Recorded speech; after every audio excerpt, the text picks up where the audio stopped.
അമേരിക്കയിലെ ഫിലാഡൽഫിയയിൽ ചെറുവിമാനം ജനവാസ മേഖലയിൽ തകർന്നു വീണുണ്ടായ അപകടത്തിൽ അന്വേഷണം തുടങ്ങി. എന്താണ് വിമാന അപകടത്തിന് കാരണമെന്ന് ഇതുവരെ കണ്ടെത്താൻ സാധിച്ചിട്ടില്ല. വിമാനത്തെക്കുറിച്ചുള്ള അടിസ്ഥാന വിവരങ്ങളും യാത്രാപാതയും പരിശോധിച്ച് ദുരന്തത്തിന് പിന്നിലെ യഥാർത്ഥ കാരണം കണ്ടെത്താനാണ് അധികൃതരുടെ ശ്രമം. ഈ അപകടം ഒരു സാങ്കേതിക തകരാർ മൂലമാണോ, കാലാവസ്ഥയുടെ സ്വഭാവം കാരണമാണോ, അല്ലെങ്കിൽ പൈലറ്റിന്റെ പിഴവാണോ എന്നതും അന്വേഷിക്കും. ഫിലാഡൽഫിയയിലെ ജനങ്ങൾക്കിടയിൽ വലിയ ആശങ്ക സൃഷ്ടിച്ച ഈ ദുരന്തം വിമാനയാന സുരക്ഷയുടെ പ്രാധാന്യം വീണ്ടും ചൂണ്ടിക്കാണിക്കുന്നു. ഭാവിയിൽ ഇത്തരം അപകടങ്ങൾ ആവർത്തിക്കാതിരിക്കാനുള്ള നടപടികൾ സ്വീകരിക്കണമെന്ന് വിവാദങ്ങൾ വരുന്ന സാഹചര്യത്തിലാണ് അധികൃതരുടെ അന്വേഷണം പുരോഗമിക്കുന്നത്. വിമാന അപകടത്തിന് യഥാർത്ഥ കാരണം എന്താണെന്ന് ഇതുവരെ സ്ഥിരീകരിക്കാൻ കഴിയാത്തതിന്റെ പശ്ചാത്തലത്തിൽ വ്യോമയാന അധികൃതരും അന്വേഷണ സംഘങ്ങളും ദുരന്തത്തിന്റെ അവശിഷ്ടങ്ങൾ വിശദമായി പരിശോധിച്ചു വരികയാണ്.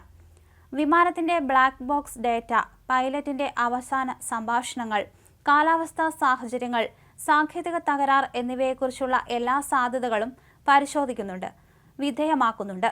പ്രാഥമിക അന്വേഷണത്തിൽ ചില സൂചനകൾ ലഭിച്ചിട്ടുണ്ടെങ്കിലും അപകടത്തിന് പിന്നിലെ സഞ്ചിതമായ കാരണം വ്യക്തമാക്കുന്നതിനായി കൂടുതൽ സമയം ആവശ്യമാണെന്ന് അന്വേഷണ ഉദ്യോഗസ്ഥർ വ്യക്തമാക്കിയിട്ടുണ്ട്.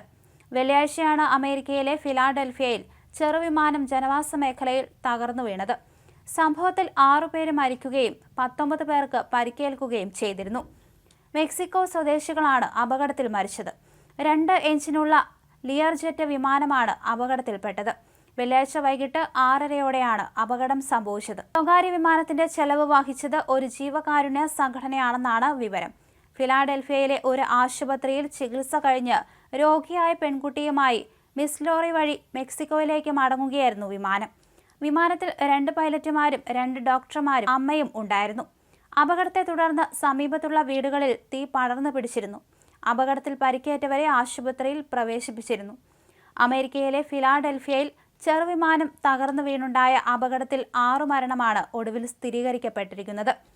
അതേസമയം ജനുവരി 30-ന് വാഷിംഗ്ടണിൽ ഹെലികോപ്റ്ററും വിമാനവും ആകാശത്ത് കൂട്ടിയിടിച്ചുണ്ടായ അപകടത്തിൽ 64 പേർ മരിച്ചതിന് തൊട്ടു പിന്നാലെയാണ് അമേരിക്കയെ നടുക്കി മറ്റൊരു വിമാനം അപകടം കൂടി സംഭവിച്ചിരിക്കുന്നത്. അമേരിക്കയിൽ ഇപ്പോൾ തുടരെ വിമാന അപകടങ്ങൾ സംഭവിക്കുന്ന ഒരു അവസ്ഥയാണ് നിലനിൽക്കുന്നത്. അതേസമയം ഇത് കാലാവസ്ഥയുടെ സ്വഭാവം കാരണമാണോ എന്ന് അന്വേഷിച്ചു വരുന്നുണ്ട്. ഒന്നുകിൽ പൈലറ്റിന്റെ പിഴവാകും, അല്ലെങ്കിൽ കാലാവസ്ഥയുടേത്. എന്തായാലും വിശദമായ അന്വേഷണത്തിലൂടെ മാത്രമേ ഇത് വ്യക്തമാകുകയുള്ളൂ. കഴിഞ്ഞ ദിവസമാണ് 67 പേർ കൊല്ലപ്പെട്ടത്. അതിനുശേഷമാണ് ഇപ്പോൾ 6 പേരും കൊല്ലപ്പെട്ടിരിക്കുന്നത്. നടപടികൾ ശക്തമാക്കണമെന്ന് തന്നെയാണ് എല്ലാവരും ആവശ്യപ്പെടുന്നത്. ഇതിന് പിന്നിൽ അട്ടിമറി സാധ്യതയുണ്ട് എന്ന് പരിശോധിക്കപ്പെടുന്നുണ്ട്. അതേസമയം 67 പേർ മരിച്ചപ്പോൾ നദിയിൽ നിന്ന് കണ്ടെത്തിയത് 40 മൃതദേഹങ്ങളായിരുന്നു. അതേസമയം എല്ലാവരും തന്നെ മരണപ്പെട്ടു എന്ന് ട്രംപ് പ്രസ്താവനയിലൂടെ അറിയിക്കുകയും ചെയ്തു.